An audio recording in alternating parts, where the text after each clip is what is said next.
कल रात को ये गुड़ी में चोरी हुआ। तो चोर जब आया तो पहले मेरा दरवाज़ा खटखटाया।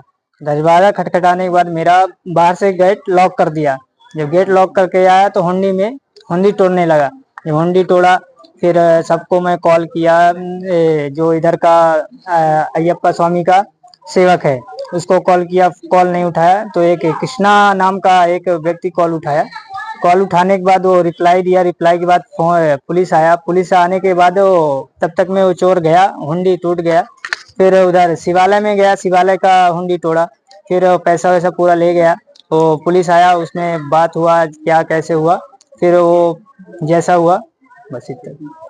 बस वो मिनिमम पैसे में हिसाब से 50-60 हजार है।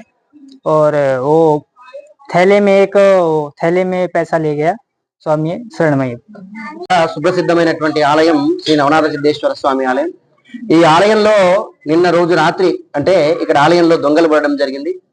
ఆలయానికి ప్రాగ్భాగంలో ఈశాన్య భాగంలో ఉన్నటువంటి ద్వారం ఉంటుంది. ఆ ద్వారం నుండి దొంగలు లోపలికి వచ్చి మొట్టమొదటిగా ఉన్నటువంటి ఆ ద్వారాన్ని గడ్డపార దాంతో కొంచెం ధ్వంసం చేసి లోపలికి వచ్చి ఈ ఆలయ భాగంలో ఉన్నటువంటి హుండీని ఒక ఇనుప కడ్డీతో పంపి ఆ కడ్డీలో ఉన్నటువంటి డబ్బును వితరణ చేయడం జరిగింది. అట్లాగే ప్రత్యేకంగా కూడా స్వామివారికి వెండి యొక్క కనులు, చిన్న చిన్న ఆభరణాలు అనేటువంటివి బీరువాలో భద్రపరుస్తుంటాం. ఆ బీరువాలో భద్రపరిచినటువంటి ఆభరణాలు వాళ్ళు దొంగలించడం జరిగింది. ఇక్కడనే కాకుండా ఈ మీద ఉన్నటువంటి హుండీని ధ్వంసం చేశారు, పైన ఉన్నటువంటి హుండీని ధ్వంసం చేశారు. రామాలయ భాగం లోపలికి అడుగు పెట్టలేదు, బయట సంచారం చేసి అయ్యప్ప గుడిలో పెట్టారు. ఈ ఆలయంలో ప్రతి సోమవారం నాడు కూడా హుండీ లెక్కింపు ఉంటుంది కాబట్టి సోమవారం నాడు తీసేస్తాం.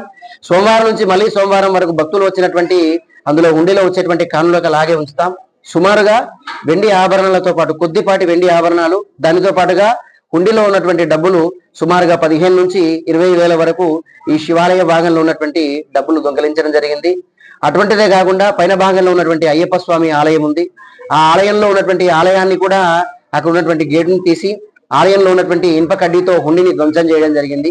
ఆ హుండీని ధ్వంసం చేస్తున్నప్పుడు ఆలయంలో కొత్తగా వచ్చినటువంటి అర్చకుడు లోపల భయంతో ఉన్నటువంటి శబ్దంతో 100కు కాల్ చేసి పోలీసులకు ఇన్ఫర్మేషన్ చేయడం జరిగింది. అట్లాగే ఆలయ కమిటీ సభ్యులకు కూడా ఇన్ఫర్మేషన్ ఇవ్వడం జరిగింది. ద్వారా పోలీసులు వెంటనే చాకచక్యంగా